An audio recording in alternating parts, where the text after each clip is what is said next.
राजेंद्र राठौड़ को लेकर दिए गए एक बयान से राजपूतों में आक्रोश हो गया। बयान उनके ही अपनी पार्टी के नए प्रदेश प्रभारी राधा मोहन दास अग्रवाल ने दिया था। उन्होंने पूछ लिया था कि सदस्यता अभियान जैसी जरूरी बैठक छोड़कर राजेंद्र राठौड़ जी आप कहां चले गए थे। आप देख रहे हैं राजस्थान चौक, मैं हूं अंकित तिवारी।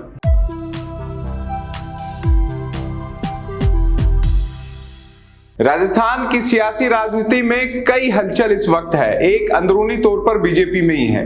राजेंद्र राठौड़ को कौन सी जगह सरकार में, सरकार के बाहर या संगठन में दी जाए, इसकी आवाज पुरजोर तरीके से उठ रही है। कई बयान भी आपने सुने होंगे। हाल ही में सामाजिक कार्यक्रम में एक बात उठा दी गई कि राजेंद्र राठौड़ का कद बड़ा है, इन्हें राज्यसभा में भेजा जाना चाहिए था। उप मुख्यमंत्री दिया कुमारी खुद उस बैठक में मौजूद थी। सामाजिक समारोह में जो बात हुई उसके इतर एक संघर्ष बीजेपी में ही अंदरूनी तौर पर नए प्रदेश प्रभारी को लेकर चला। राजेंद्र राठौड़ को लेकर दिए गए बयान पर राजपूत संगठनों ने आक्रोश जताया या आक्रोश जतवाया गया, ये दोनों ही चीजें सामने आई। आज बयान खुद प्रदेश प्रभारी राधा मोहन दास अग्रवाल ने दे दिया। उन्होंने कहा कि सत्ता में चाहे जो कोई कुछ हो, सांसद हो, मुख्यमंत्री हो, विधायक भी हो, लेकिन जब संगठन की बैठक है तो सब एक समान भाव से है। ऐसे ही भाव से उन्होंने कार्यकर्ता होने के नाते ये बात कही थी और उस मंच पर सब कार्यकर्ता थे, ना कि कोई बड़ा या छोटा नेता। आइए आपको सुना देते हैं राधा मोहन दास अग्रवाल ने राजेंद्र राठौड़ और संगठन के गैर जिम्मेदार या अनुपस्थित नेताओं को लेकर जो कहा था, उस पर अब किस तरीके से प्रतिक्रिया दी है। तो मैंने बहुत गर्व के साथ कहा, राजस्थान महाराणा प्रताप के साहस, राणा सांगा के शौर्य, महाराणा सूरजमल के संघर्ष, पन्नाधाई के त्याग, मीरा के समर्पण, इन्हीं चीजों के लिए पहचाना जाता है। पूरे देश में राजस्थान की एक अलग छवि है। पूरी तरह राष्ट्रवादी, पूरी तरह ईमानदार और पूरी तरह सैद्धांतिक जीने वाले लोग जो होते हैं वो राजस्थानी होते हैं। ऐसी कल्पना पूरे देश में है। कल रात जो हुआ वो बहुत दुखी करने वाला था। मुझे आश्चर्य हुआ। कांग्रेस पार्टी अपने नौजवानों का ऐसा दुरुपयोग करती है, मुझे इसका एहसास नहीं था। यहीं उदयपुर में एक छोटे से बच्चे देवराज की हत्या कर दी गई, चाकू घोप घोप करके। कांग्रेस के ये नौजवान अगर उस हत्या के विरोध में सड़कों पर उतरे होते तो आज राजस्थान कितना गौरवान्वित हुआ होता। कांग्रेस के नेता राहुल गांधी ने देश को तोड़ने का सपना लेकर काम कर रहे नेशनल कॉन्फ्रेंस, जिसने अभी अपना घोषणा पत्र जाहिर किया है। घोषणा पत्र में फारूक अब्दुल्ला ने घोषित किया है कि हम शासन में आएंगे तो धारा 370 और 35A बहाल कर देंगे। 2 प्रधान 2 निशान 2 विधान का संविधान फिर लागू कर देंगे। कश्मीर को 1953 के पहले की स्थिति पर पहुंचा देंगे। और कांग्रेस का नेता राहुल गांधी खुलेआम राजनीतिक लालच में, कुर्सियों के फेर में ऐसे राष्ट्र विरोधी तत्वों के साथ चुनाव के पूर्व संयुक्त घोषणा करके चुनाव लड़ रहा है। कांग्रेस के नेता कहते हैं जम्मू कश्मीर के कि हम अगर शासन में आए तो सारे आतंकवादियों को जेल से रिहा कर देंगे और उन्हें 1 करोड़ रुपए का अनुदान दे देंगे। कांग्रेस के नौजवान अगर अपने नेतृत्व वर्ग की इन राष्ट्र विरोधी गतिविधियों के खिलाफ, नौजवान का यही साल होता है, नौजवान जहां गलत होता है वहां खड़ा होता है। अगर सवाल खड़ा किया होता तो मुझे बड़ी गर्व की अनुभूति होती है। इस देश का बंटवारा मुस्लिम लीग ने कराया। देश 2 टुकड़ों में बट गया और राहुल गांधी ने केरल का चुनाव जीतने के लिए वायनाड से, चूंकि वहां की 65% जनता मुस्लिम बहुल है, मुस्लिम बहुल सीट से चुनाव जीतने के लिए मुस्लिम लीग से समझौता कर लिया, देश को बांटने वालों से। अगर कांग्रेस के नौजवान अपनी पार्टी में अपने नेतृत्व से इन राष्ट्र विरोधी गतिविधियों के बारे में पूछ रहे होते तो हम इन नौजवानों के पीछे कदम से कदम मिला करके चल रहे होते। बांग्लादेश में हजारों की संख्या में हिंदुओं का कत्लेआम हो गया।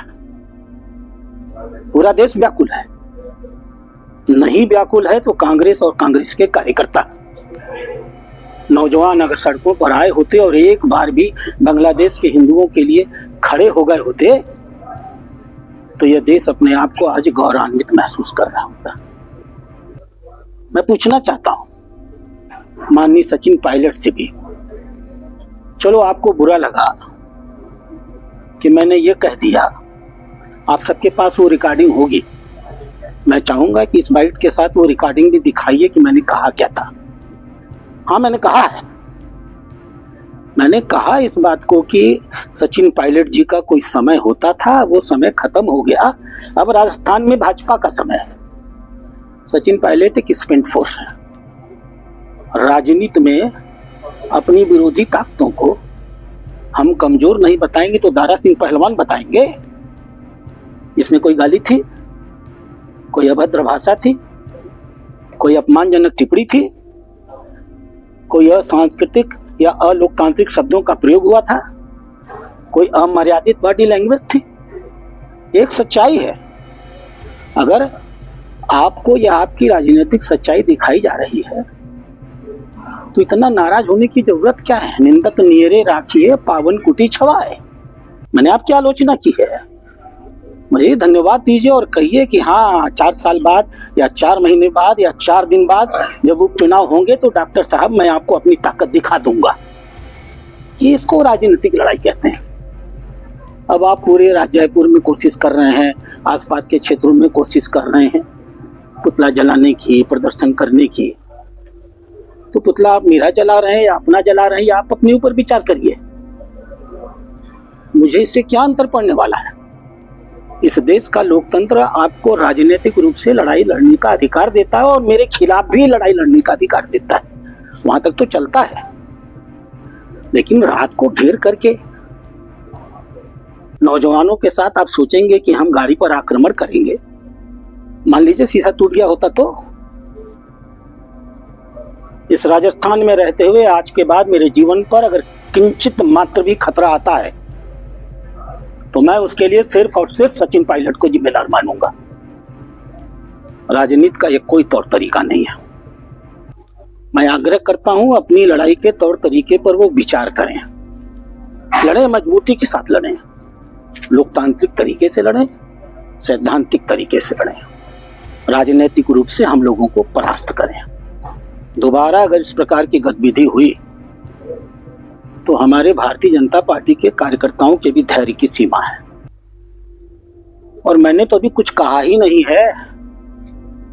जब मैं कहना शुरू करूंगा तो बड़ी समस्या पैदा हो जाएगी।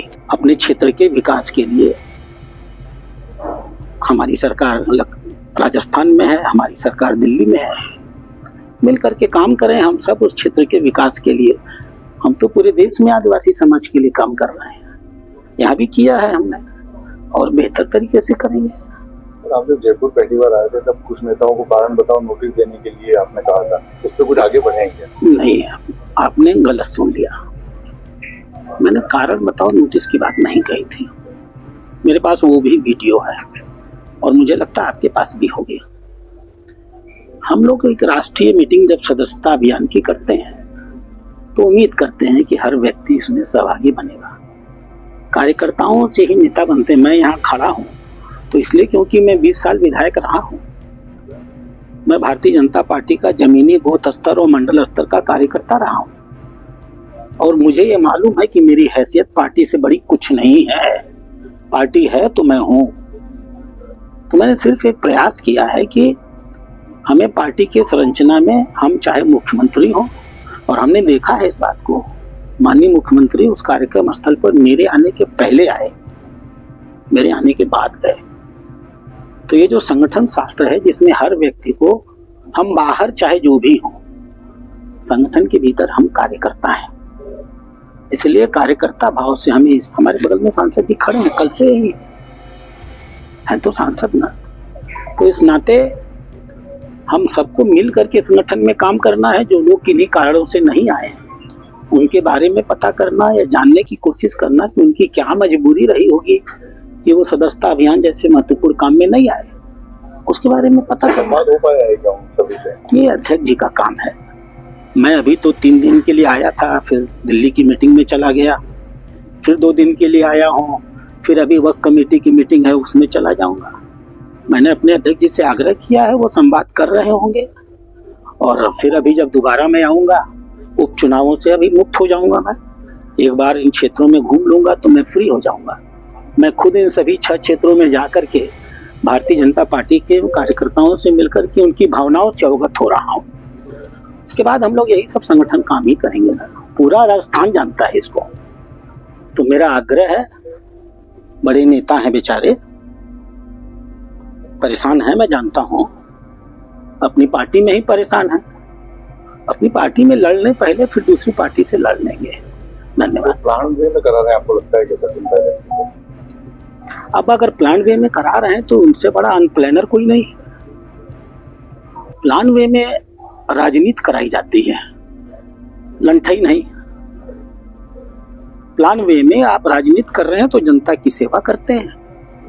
आपका लक्ष्य मुख्यमंत्री बनना होता है, आप मुख्यमंत्री बनने के लिए योजना बनाते हैं। इस देश में हर नागरिक को अधिकार है कि वो इस देश की सबसे बड़ी कुर्सी पर बैठने का सपना देखे, तो उसके लिए प्लान वे में काम करना तो उनका राजनीतिक अधिकार है ना। लेकिन चूंकि अशोक गहलोत को अपनी ताकत दिखानी है, इसलिए मेरा इस्तेमाल करके आप उसका प्रयोग करें, तो ये तो कोई प्लानिंग हुई नहीं। कल की घटना को लेकर मामला वगैरह दर्ज कराएंगे, सब कुछ नहीं, वो बेचारे उन नौजवान बच्चों की क्या गलती है। नौजवान तो मिट्टी के घड़े होते हैं, मिट्टी के लोटे होते हैं, जैसा स्वरूप उनसे चाहे आप बना ले। आप उनसे पीने का घड़ा भी बना सकते हैं और आप उनसे पत्थर बना के किसी का सर भी तोड़ ले सकते हैं। तो आप इसके लिए किसको जिम्मेदार मानते हैं? तो इस नाते मैं इतनी देर से तो मैं नाम ही ले रहा था, नाम के सिवाय तो मैंने कुछ किया ही नहीं। तो मैं उन बच्चों के प्रति कोई भाव रखूं, मेरे जैसे आदमी को शोभा नहीं देता। उन्हें चढ़ाया गया होगा, उन्हें गलत बताया गया होगा, उन्हें जो कुछ मैं नहीं कहा हूं, इसीलिए मैंने कल ट्विटर पर अपना पूरा भाषण पोस्ट किया है। कल रात की घटना के बाद मैंने अपना पूरा भाषण जो मैंने सचिन पायलट के बारे में दिया है पोस्ट कर दिया है कि यह मेरा भाषण है, बताओ इसमें है क्या। अब विरोधी को मैं कमजोर हो गया नहीं कहूंगा तो कहूंगा क्या मजबूत हो गया, मोदी जी बन गए क्या वो। इस नाते नौजवान बच्चों से कोई दुर्भावना नहीं रखनी चाहिए। ईश्वर उनका भला करे, सही दिशा में चले, देश के निर्माण में और बेहतर जिम्मेदारियों का निर्वहन करें। मतलब वो लगातार कह रहे थे अगर आपने अपने शब्दों के लिए माफी नहीं मांगी तो आगे भी इस तरह के प्रदर्शन होंगे, आपके खिलाफ जो विरोध जारी तो रहेगा। माफी तो मांग रहा हूं मैंने एक एक शब्द जो यहाँ बोले हैं ये मेरी माफी ही है। तो मैं तो कह ही रहा हूं कि मैंने अभी इतना ही कहा है, अभी बहुत कुछ कहना बाकी है, इसलिए मत कहवाओ। राजनीति में अगर किसी ने आपको कह दिया कि आप कमजोर हो गए तो इसमें नाराज होने की क्या चीज है दादा। अपनी मजबूती वोट बैंक में दिखाओ, अपनी मजबूती मतदान के केंद्र में दिखाओ। सड़कों पर ये कौन सी मजबूती है। भगवान श्री कृष्ण के बैनर पर मैंने देखा उन लोगों ने काला स्याही फेंक दिया, इसमें कौन सी मजबूती है दादा। रात को 9 बजे मैं गाड़ी से जा रहा हूँ, घेर करके गाड़ी पर पत्थर चला रहे हो अगर, या काला रंग फेंक रहे हो या कपड़े फेंक रहे हो, कहीं शीशा फूट गया होता तो उन बेचारों की तो मैंने तो एफआईआर नहीं कराया, मैंने तो कोई मुकदमा दर्ज नहीं कराया, पुलिस प्रशासन करा देती तो। इसलिए नौजवानों के भविष्य के साथ ऐसे खिलवाड़ नहीं करने चाहिए, नौजवानों को सही दिशा देनी चाहिए। और मैं उम्मीद करता हूं कि उन्हें इस बात को समझ में आएगा। राजेश पायलट इस देश के बड़े सीजन्ड राष्ट्रनेता रहे हैं, बहुत बड़ी शख्सियत रहे हैं, उस बड़ी शख्सियत का पूरा देश सम्मान करता रहा है। जगह होके आया पार्टी मेरी अगर कमजोर हो रही होती तो 25-25, 30-30 लोग टिकट के लिए मार क्यों कर रहे होते हैं? एक टिकट लड़ने में और एक चुनाव लड़ने में कितना खर्चा होता है हम भी जानते हैं और आप भी जानते हैं। ऐसा क्यों है कि भाजपा का टिकट 1 अनार और 100 बीमार का टिकट बन गया है? ऐसा क्यों है कि भारतीय जनता पार्टी अगर कमजोर हो गई है तो भारतीय जनता पार्टी के नेता उतारू पड़े हैं? मैं दौसा गया था, मैं देवली उनियरिया गया था, मैं झुंझुनू गया था। टिकट मांगने वालों और उनकी शख्सियत, उनकी हैसियत जितनी बड़ी है, बड़े बड़े ताकतवर लोग आज भाजपा से टिकट मांग रहे हैं। तो मैं कैसे मान लूं कि उन्होंने बिना ये असेसमेंट किए मांग लिया होगा कि मैं चुनाव जीतने वाला, कोई हारने के लिए टिकट मांगता है? बागड़ में कांग्रेस और आदिवासी पार्टी बागड़ क्या हुआ? ये 84 और सलूंगर। देखिए, राजकुमार राउत जी एक नौजवान है। राजकुमार राउत जी ने पहले वो ट्राइबल पार्टी में थे, फिर उन्होंने अलग होकर के आदिवासी पार्टी बनाई है और एक नौजवान की तरह कोशिश कर रहे हैं कि वो भील समाज के बीच में कोई जागरूकता पैदा करें। धीमे धीमे उनके समझ में आ जाएगा कि जो कुछ काम वो करना चाहते हैं कांग्रेस की गोद में बैठ करके नहीं होने वाला है। ये काम तो मोदी जी ही करते हैं। आज मानधन का जो सौंदर्यीकरण हुआ है मानगढ़ का, और जो राष्ट्रीय संग्रहालय बना है, आज जो बहुत बड़ा म्यूजियम वसुंधरा जी ने बनवाया है, आज जो गोविंद गुरु के बारे में माननीय मोदी जी ने उनके सम्मान को स्थापित किया है, आज जो द्रौपदी मुर्मू जी को उन्होंने देश का राष्ट्रपति बनाया है, आदिवासी समाज इस बात को भली भांति जानता है, जिसमें भील भी आते हैं, कि आजादी के 75 सालों में अगर उनके समाज को किसी ने वास्तव में राजनीतिक रूप से, आर्थिक रूप से और सामाजिक रूप से सशक्तिकृत किया है तो वो मोदी जी हैं।